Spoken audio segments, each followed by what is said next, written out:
Hello students, today you will learn how to solve reference, context and explanation. The poem on his blindness. So now start the stanza is his estate is kingly. Thousands at his bidding speed and post over land and ocean without rest. They also serve who only stand and wait. तो कहना यह है कि किसी भी stanza की आप जब रेफरेंस, कॉन्टेक्स्ट एंड एक्सप्लेनेशन जब एग्ज़ाम में आता है तो आपको करने के लिए जानकारी होनी चाहिए सबसे पहले उस स्टेंजा की समरी की, यानी उस स्टेंजा में किसके बारे में और क्या बताया गया है, यानी वर्ड बाय वर्ड उसके मीनिंग्स की आपको नॉलेज अच्छे से होनी चाहिए, तभी आप उसकी एक्सप्लेन कर सकते हैं। अदरवाइज उसकी एक्सप्लेन आप नहीं कर सकते, केवल आप तुक्का फिट कर सकते हो, इसके अलावा कुछ नहीं। दूसरी बात आपको जानना चाहिए कि जब आप एक्सप्लेन करने जा रहे हैं तो वह स्टेंजा किस पोइम से है और उस पोइम के पोइट का नेम क्या है, ये आपको अच्छे से जानकारी होनी चाहिए। तो first you learn all the poems and poets name as your syllabus, यानी आपके सिलेबस में जितनी भी पोइम्स हैं उनके पोइम्स के नेम प्लस उसके पोइट्स के नेम आप अच्छे से लर्न कर लीजिए। उसके बाद जब आप किसी भी इस पोइम को पढ़ते हैं तो उसके कुछ इम्पोर्टेंट स्टेंजाज भी आपको बताए जाते हैं। इवन पहले तो आपको जानकारी पूरी पोइम की ही रहनी चाहिए, और नहीं तो आपको मोस्ट इम्पॉर्टेंट जो स्टेंजाज हैं वो तो अपने माइंड में मेकअप कर ही लेने चाहिए।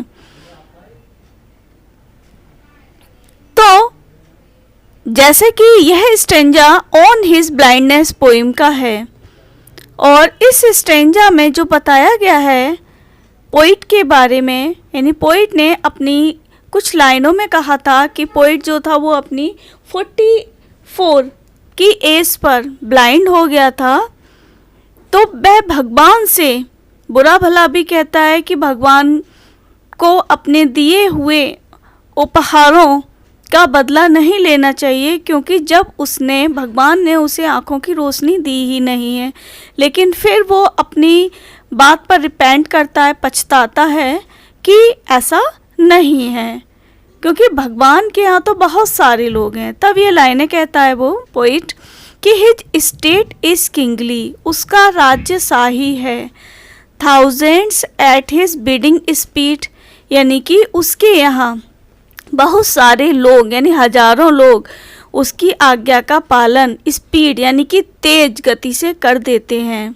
And post over land and ocean without rest, और वो किसी भी स्थान पर बिना किसी आराम के ज़मीन पर अथवा समुद्र पर भी चले जाते हैं।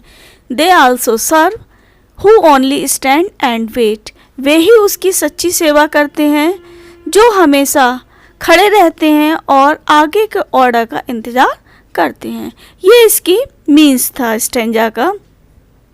तो सबसे पहले आता है हमारा रेफरेंस। रेफरेंस के लिए देखिए आप रट लीजिए ये लाइनें, दीज लाइन्स, यहाँ पे लाइन प्रिंट हो गया है, क्या होगा यहाँ पर, these lines have been taken from the poem on his blindness composed by John Milton. तो क्या बोला गया, दीज लाइन्स, इस जगह हम स्टेंजा भी कर सकते थे, तो उसके लिए आप कैसे लिखते हैं, दिस स्टेंजा, क्योंकि स्टेंजा 1 होता है, लाइन्स जितनी भी हैं 4 हैं 5 हैं 3 हैं कितनी भी हो सकती हैं, इसलिए lines.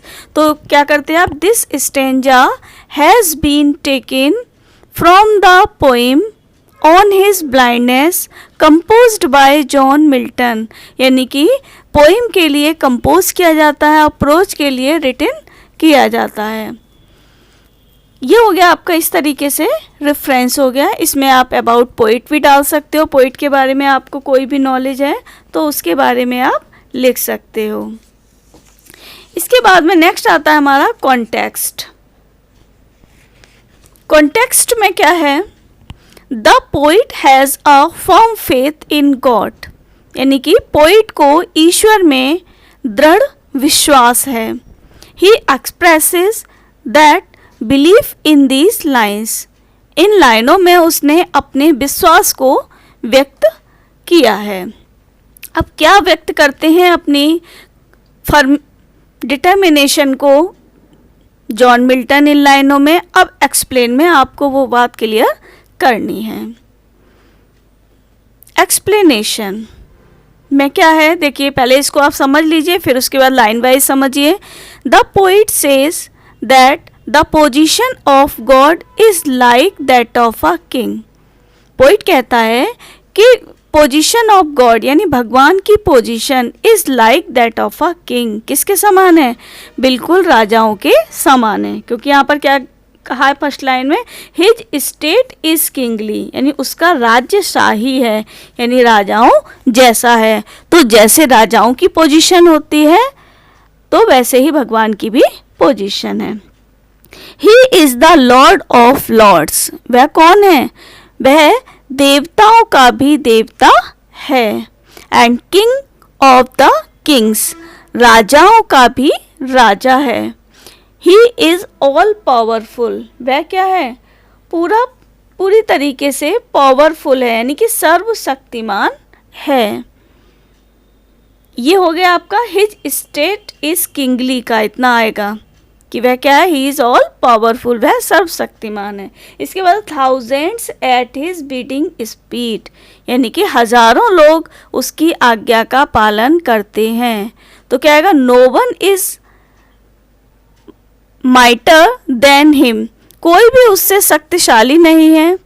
There are countless angels, वहाँ कौन है, काउंटलेस यानी अननंबर्ड, जिनको हम गिन भी नहीं सकते हैं. एंजल्स यानी कि देवदूत हैं, है ना. Thousands at his bidding speed, बहुत सारे लोग, हजारों लोग उनकी आज्ञा का पालन करते हैं. तो कैसे बोलेंगे इसको, there are countless angels who are prepared to carry out his order, यानी कि वहाँ पर क्या है, हजारों यानी असंख्य संख्या में देवदूत हैं जो हमेशा उनके ऑर्डर को फॉलो करने के लिए, कैरी आउट करने के लिए क्या रहते हैं, प्रिपेयर रहते हैं, तैयार रहते हैं. फिर and post over land and ocean without rest, कैसे बोलेंगे इसको, they can travel very fast, वे क्या करते हैं, बहुत तेजी से यात्रा कर सकते हैं. कहाँ पर, on the land and the ocean as well, यानी दोनों ही स्थानों पर, चाहे जमीन हो अथवा समुद्र हो, दोनों ही जगह वो तेज गति से यात्रा कर सकते हैं. And they can even go across the highlands, और वे कहाँ जा सकते हैं, हाईलैंड्स यानी ऊंचे ऊंचे जगहों पर भी जा सकते हैं. एज माउंटेन्स, यानी जैसे कि माउंटेन्स वगैरह जगह हैं वहाँ भी वे जा सकते हैं. They also serve who only stand and wait, आगे है, अभी तो इसी स्टैंजा कंप्लीट करें पहले. They can even go across the highlands mountains without taking any rest, ये ऊपर की लाइन चल रही है अभी आपकी, ओशन विदाउट रेस्ट, यानी कि वे चाहे पर्वत हो चाहे कोई और चीज़ हो, बिना किसी आराम के वे वहाँ पर पहुँच सकते हैं.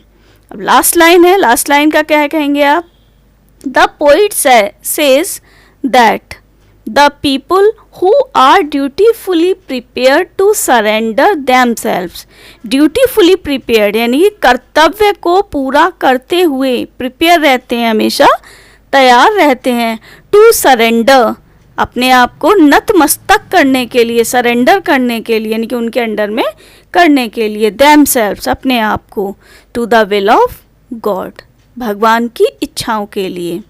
तो सर्व हिम बेस्ट, वे ही उनकी सच्ची सेवा करते हैं. तो ये आपकी लाइन वाइज एक्सप्लेन है, हमेशा ध्यान रखिए एक्सप्लेन हमेशा लाइन वाइज ही चलती है. आप अगर लाइन से भटकेंगे तो आपकी एक्सप्लेन रॉन्ग होगी और समझ लिया जाएगा कि आपने एक तुक्के को फिट किया है. जैसे कि आपको अर्थ बताते हैं, अर्थ आपकी मेमोरी में रह जाता है, फिर आप चाहें तो उसे लिख दें, तो मान लिया जाता है कि हाँ एक्सप्लेन हो गई, लेकिन वो जब लाइन वाइज चेक होती है तो आपका तुक्का साफ साफ पता चल जाता है। इसलिए एक्सप्लेन के लिए ध्यान रखिए, लाइन वाइज लिखेंगे।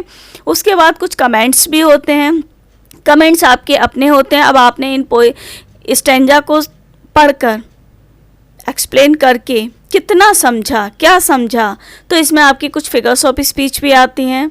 तो इसमें आपको दिख रहा होगा कि कौन कौन सी फिगर्स ऑफ स्पीच दी है, उसके बारे में आप बताएंगे। पोइट ने कौन सी फॉर्म डिटर्मिनेशन बताई है उसके बारे में बताएंगे। मैंने एक कमेंट लिख दिया है इसमें, लैंग्वेज इज सिंपल, कि लैंग्वेज सिंपल है। अगर आपको लगता है फिगर्स ऑफ स्पीच है तो आप लिखेंगे लैंग्वेज इज फिगरेटिव।